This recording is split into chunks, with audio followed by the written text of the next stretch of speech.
Discover the mystery, majesty, and fascination of owls, the guardians of the nocturnal realm. Those 2 points are not ears, they serve to inform their counterparts about their mood.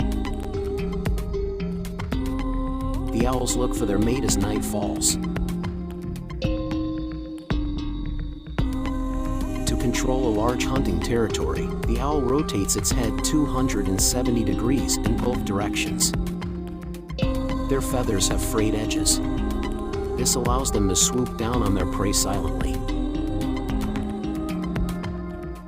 With bright and penetrating eyes, they observe the world from on high.